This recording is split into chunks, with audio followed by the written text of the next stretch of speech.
Question number 19. The sum of fifth and ninth terms of an AP is 72. तो sir इसमें जो fifth term है T5 plus T9, इन दोनों का sum है सर 72.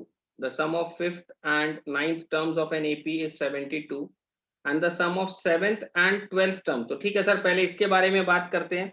T5 का मतलब A प्लस 4D. T5 का मतलब हो गया sir A plus 4D plus T9 का मतलब हो जाएगा sir A plus 8D and this is equal to 72. So 2A plus 12D is equal to 72.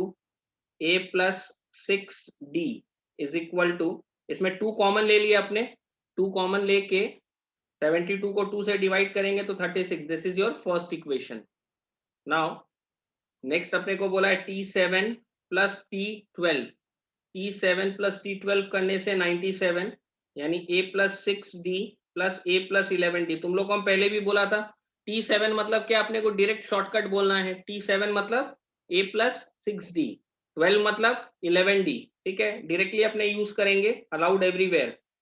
Sir this is 2A plus 17D is equal to 97 and this is your second equation. Now what will do is, first equation और second equation को हम लोग simultaneously solve करेंगे. A plus 6D is equal to 36, 2A plus 17D is equal to 97. इसमें into 2,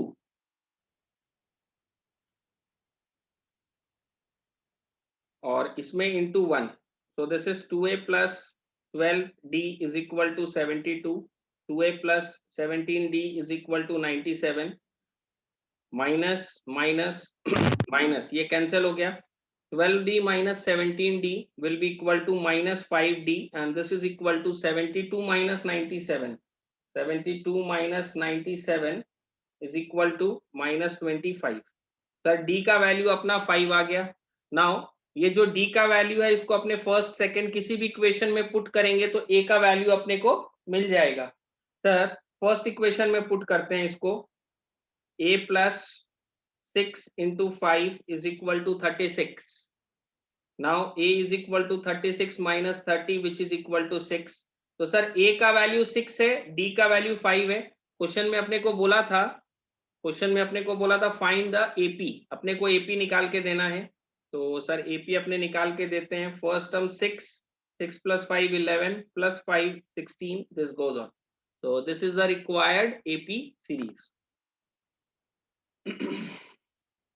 6 11 16 dot dot dot.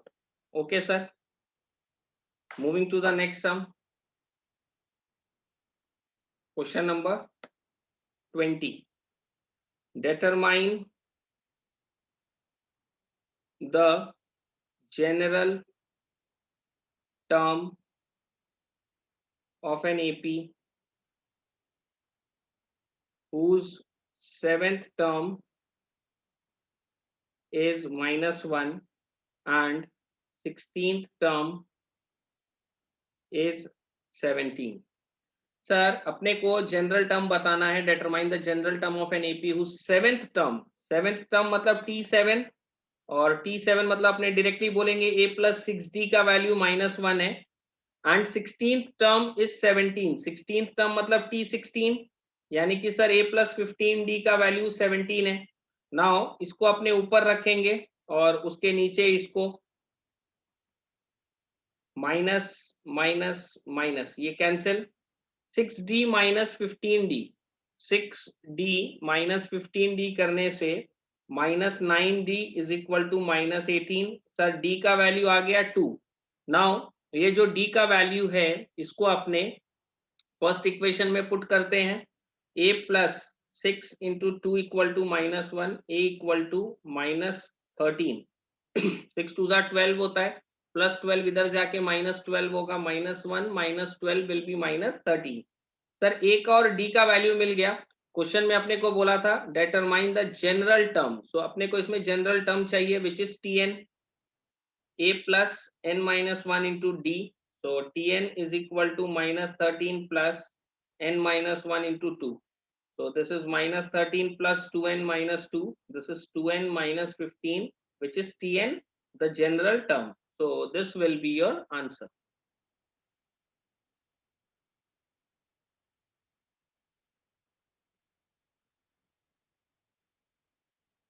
Okay, sir. Moving to the next sum on this, question number 21. Question number 21 में अपने को दिया है if 5 times the fifth term of an AP is equal to 8 times its 8th term, show that its 13th term is 0. Sir question में अपने को बोला है 5 times the fifth term. 5 times the fifth term is equal to 8 times the 8th term. यानी 5 of a plus 4d is equal to 8 of a plus 7d. 5a plus 5 4s are 20. 8a plus 7 7s are 49. 7 8s are 56. So 3a is equal to minus 26d. Sir यहाँ अपने पास एक value आया है, basically एक relation आया है, 36 होगा ये. तो a is equal to -12d. a का वैल्यू आ गया सर. नाउ 13th टर्म चाहिए अपने को t13 which is a plus 12d. तो -12d a का वैल्यू यहाँ जो अपने पास आया उसको अपने यहाँ पुट कर रहे हैं. -12d plus 12d is equal to 0. तो यही प्रूफ करना था sir. Show that its 13th term is 0. So 13th term is 0, hence proved.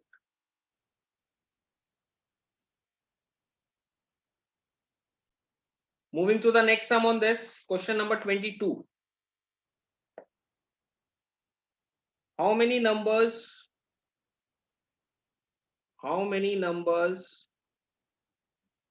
of 2 digits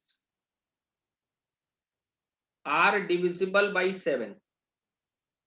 देखो क्वेश्चन को पढ़ लिए, क्वेश्चन एक नया पैटर्न में आ गया, बट हम लोग समझदार है. क्वेश्चन में क्या पूछा? How many numbers of 2 digit. तो सबसे पहले ये देखो कि 2 डिजिट का कौन कौन सा नंबर अवेलेबल है मार्केट में. It starts from 10 11 and it goes on up till 99. तो सर मिनिमम 2 डिजिट नंबर 10 है और मैक्सिमम 2 डिजिट नंबर 99 है. आर डिविजिबल बाई 7 बोला है. तो अब इसमें से जो 7 से डिविजिबल है वो देखना. It starts with 14 and it goes on up till. Sir last वाला कौन सा होगा वो पता करने के लिए आप 99 को 7 से डिवाइड कर लो. ठीक है ना. जो डेसिमल आ रहा है उसको भूल जाओ. 14 पॉइंट समथिंग आ रहा है तो 14 इंटू 7 कर दो विच इज 98. तो सर बोला है डिविजिबल बाई 7. तो डिविजिबल बाई 7 करना है अपने को मालूम है यहाँ पर 7 1 जा 7 7 2 जा 14 होता है. तो स्टार्ट फ्रॉम 14. आप 7 का टेबल भी पढ़ सकते हो या 99 को आप डिवाइड बाई 7 करो. 14 पॉइंट समथिंग आएगा. इसका मतलब जो पॉइंट वाला पार्ट है उसको छोड़ देना. 14 इंटू 7 कर लेना. 98 आएगा which is the last number for a digit divisible by 7. ठीक है सर. तो ये मेरा क्या हो गया? This is the required AP जिसका फर्स्ट टर्म 14 है, कॉमन डिफरेंस 7 है और लास्ट टर्म 98 है. इसका फर्स्ट टर्म 14 है सर, कॉमन डिफरेंस 7 है और लास्ट टर्म 98 है. नाउ टीएन वाले फॉर्मूला से अपने को n निकाल के देना है. तो sir 98 is equal to 14 plus n-1 into D. One shot answer for the value of n हम लोग सर एक बार में निकालते हैं. स्मार्ट बच्चा लोग के लिए smart solution. 98 minus 14 divide by 7 plus 1. अपने इसको 98 माइनस 14 करेंगे, जो आएगा उसको डिवाइड बाई 7 करेंगे, फिर प्लस 1 करेंगे. इसका वैल्यू आ जाएगा 13. सो n का वैल्यू 13 आने का मतलब क्या है? In total there are 13 numbers of 2 digits which are divisible by 7. Okay sir. Moving to the next sum on this, question number 23. Find the number of integers between 50 and 500 which are divisible by 7. Sir same category का sum है but यहाँ पर numbers they दिया है. Between बोला है. Between का मतलब ध्यान रखिएगा, ना तो 50 को लेना है ना तो 500 को लेना है. 50 से ऊपर 500 से नीचे. बिटवीन का मतलब यही होता है. बिटवीन मतलब हो गया ना तो 50 को लेना है ना तो 500 को. तो find the number of integers between 50 and 500 which are divisible by 7। तो अपने को देखना है सर, 7 7 जा 49, 7 8 जा 56, तो 7 7 जा 49, 7 8 जा 56, 7 9 जा 63, दिस गोज ऑन। तो सर 56 से स्टार्ट होगा, साथ साथ के डिफरेंस में बढ़ते जाएगा। It is an increasing AP. ये क्या है sir? It is an increasing AP. Now in this last वाला क्या होगा, उसके लिए अपने क्या करेंगे, 500 डिवाइड बाई 7 करेंगे। सर 500 डिवाइड बाई 7 करने से अपना आता है 71.42 समथिंग। तो what will do is decimal को अपने छोड़ देंगे, अपने 71 को लेंगे। तो 71 इंटू 7 करो, 7 1 जा 7, 7 7 जा 49। सर 71 में इंटू 7 करो तो अपना ये लास्ट वाला आ जाएगा। Now find the number of integers. तो नंबर चाहिए यानी n का वैल्यू चाहिए। सर ये इंक्रीजिंग एपी है क्योंकि ये बढ़ रहा है। First term 56, common difference 7, last term 497। Now Tn is equal to a plus n minus 1 into d, 497 equal to 56 plus n minus 1 into d का वैल्यू सर 7। तो one shot value for n equal to 497 minus 56 divide by 7 plus 1। ठीक है sir, calculator में कर लेंगे हम, तो आप लोग को मेंटली करना होगा या कैलकुलेट करना होगा रफ में। 497 माइनस 56 जो आएगा डिवाइड बाई 7 जो आएगा प्लस 1। सर n का वैल्यू 64 आ रहा है, तो कितना ठो है? 64 है सर। इसके अंदर में टोटल वी हैव 64 वैल्यूज जो कि डिविजिबल बाई 7 है under given this two restrictions.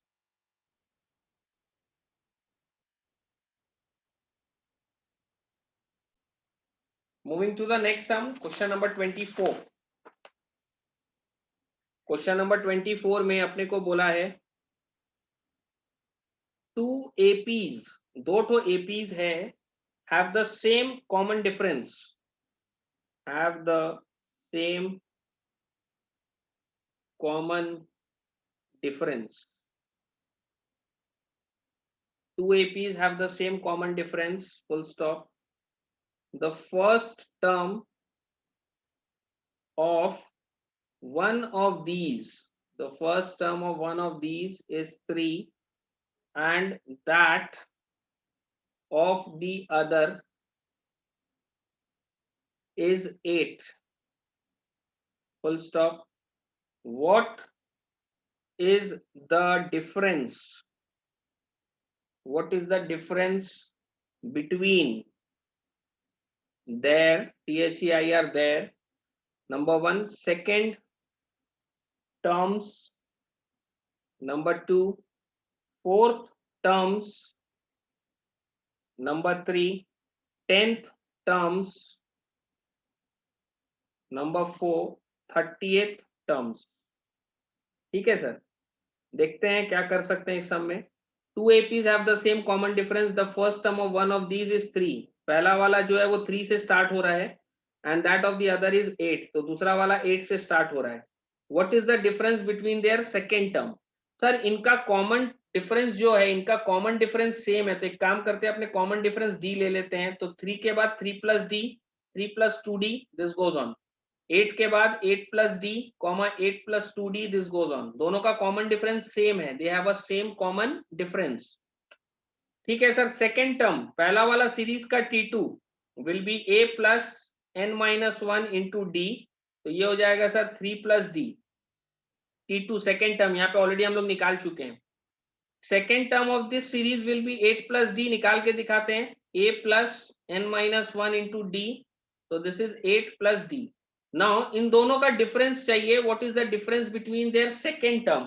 तो इनका सेकेंड टर्म का सर अब अपने को डिफरेंस चाहिए, it will be 3 plus d minus 8 plus d, तो this is 3 plus d minus 8 minus d, यानी कि सर इन लोग का डिफरेंस आएगा -5।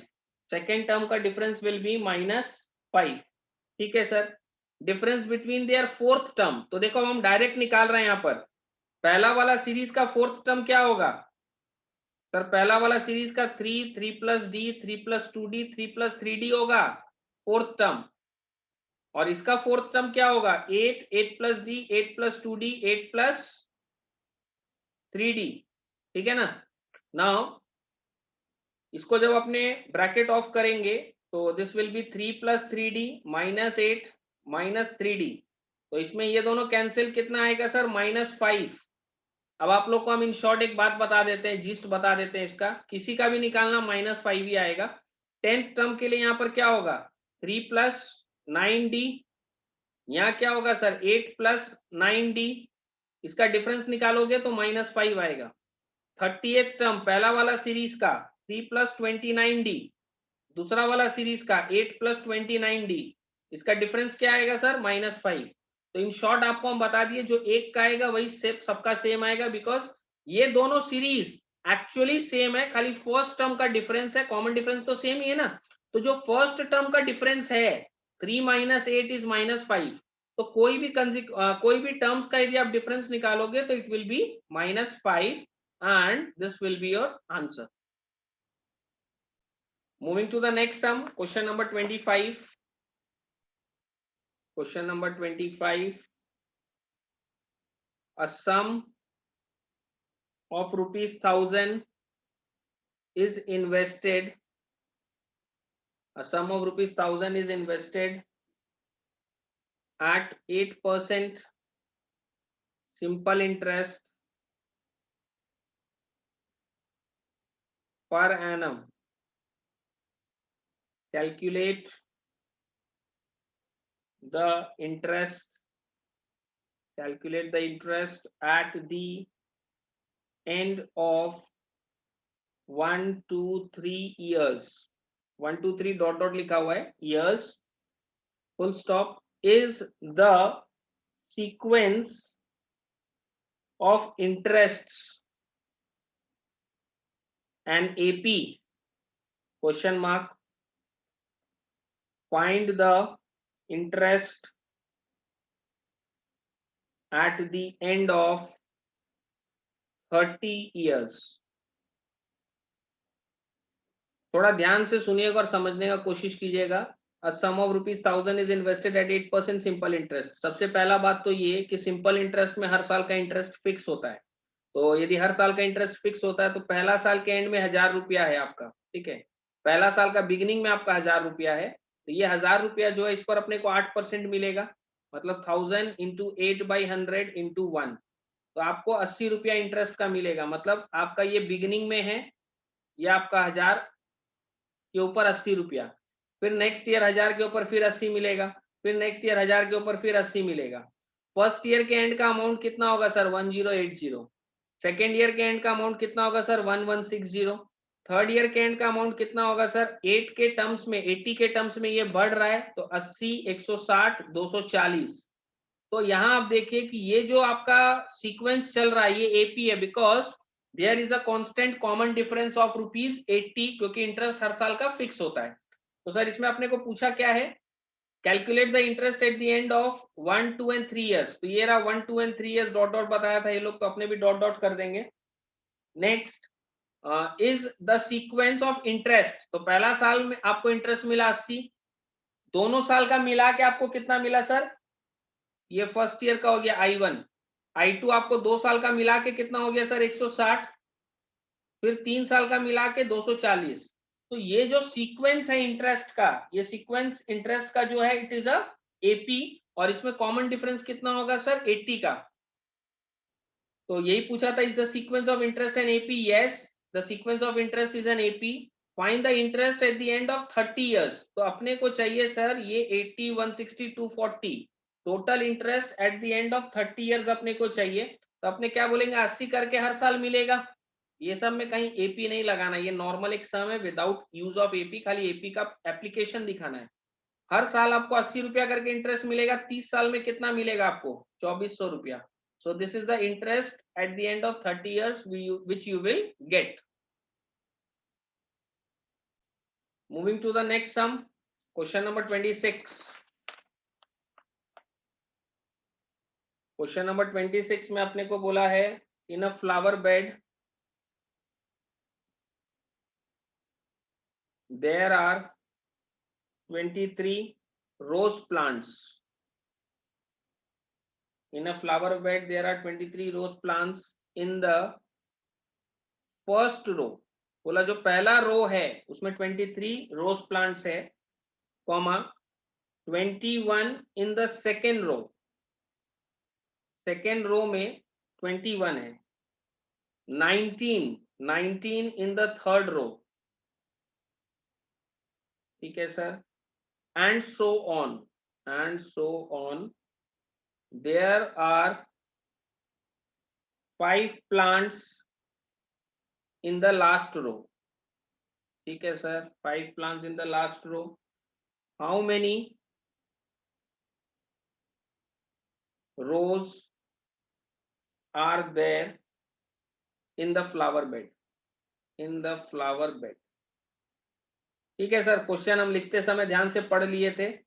फर्स्ट रो में 23 है, उसके बाद 21 है, उसके बाद 19 है, उसके बाद 17 है, ऐसे करते करते करते लास्ट वाला में खाली 5 है.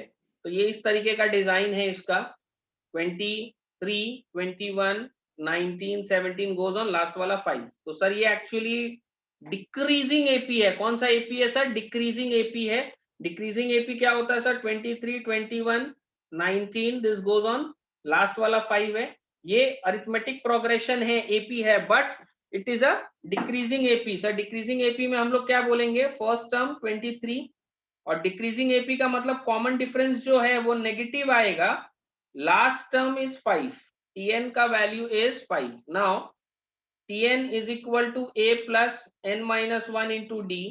So 5 is equal to 23 plus n minus 1 into minus 2. 5 is equal to 23 minus twice of n minus 1. अब यहाँ से मेरे को n का वैल्यू कैलकुलेट करके देना है, और जो n का वैल्यू होगा ना, that will be the number of rose. Twice of n minus 1 is equal to 18, n minus 1 equal to 9, n is equal to 10. So कितना ठो रो है सर? इसके पास 10 ठो रोज है, n का value will be 10. Okay, moving to the next sum on this, question number 27. Subba Rao started work in 1995 at an annual salary of rupees 5,000 and received a rupees 200 raise each year. In what year did his annual salary will reach rupees 7,000? थोड़ा सा ध्यान से सुनिएगा और समझने का कोशिश कीजिएगा. Subba Rao started work in 1995. ये 1995 के साल में काम स्टार्ट किया at an annual salary of 5,000. हर साल इसका सैलरी 200 करके इंक्रीज करेगा, मतलब it will increase by 200. So 5,200 goes on. अब पूछ रहा है कि कौन से साल में इसका सैलरी 7,000 हो जाएगा, यहाँ पे ईयर बताना है. तो actually this is an increasing AP. First term 5,000, common difference 200, nth term को अपने 7,000 लेके n का वैल्यू निकालते हैं. ठीक है sir. tn is equal to a plus n minus 1 into d. So 7,000 is equal to 5,000 plus n minus 1 into d. यहां से अपने n का value one shot answer, 7,000 minus 5,000 divide by 200 plus 1. तो सर यहाँ से n का value 11 आएगा. मतलब कि 1995 में काम स्टार्ट किया था 5,000 के हिसाब से, 11 साल बाद उसका सैलरी हो जाएगा सर 7,000. तो ये जो 11 साल है, ये कौन सा साल होगा, ये अपने को कैलकुलेट करना है. 1995 से स्टार्ट करेंगे. 95, 96, 97, 98, 99, 2000, 2001, 2, 3, 4, 5. तो यहाँ पर इस तरीके से हाथ से कैलकुलेट कीजिएगा. 2005 में, in the year 2005 his salary will be rupees 7,000. गलती से भी इसमें ऐड मत कर देना. 95 प्लस 11 करोगे तो 2006 चला जाएगा. ठीक है ना. तो ध्यान रखिएगा 95 लेना है अपने को. 96, 97, 98, 99, 2000, 2001, 2, 3, 4, 5 देख लीजिए 3, 3, 6, 3, 9, 1, 10 और 1, 11, 2005 आएगा। इस तरीके से अपने को इसको कैलकुलेट करना है। Moving to the next sum on this question number 28। In question number 28 अपने को बोला है Jasleen saved rupees 5. Jasleen saved rupees 5 in the first week. In the first week of the year, and then increased her weekly savings by rupees 1.75 each week. In what week will her weekly savings be rupees 20.75? Sir इसमें बोला है Jasleen saved rupees 5 in the first week and then increase her savings by rupees 1.75 each week. तो पहले 5 है, इसके बाद 6.75, this goes on. ये एक इंक्रीजिंग एपी है जिसका फर्स्ट टर्म है सर 5, कॉमन डिफरेंस है 1.75। In what week will her weekly savings be rupees 20.75? तो अपने टीएन ले लेते हैं इसको 20.75। नाउ टीएन वाला फॉर्मूला यूज करेंगे sir, TN equal to A plus N minus 1 into D. 20.75 equal to 5 plus N minus 1 into D 1.75। तो यहां से हम लोग one shot answer, one shot value for N use करेंगे। 20.75 माइनस 5 बाई 1.75 प्लस 1। ये आप लोग को रफ में करके दिखाना पड़ेगा, मेरे पास कैलकुलेटर है, हम उससे कर रहे हैं। सर यहाँ से एन का वैल्यू आ रहा है 10, तो 10th वीक में उसका जो सेविंग्स है वो 20 रुपया 75 पैसा 20.75 हो जाएगा, and this will be your answer.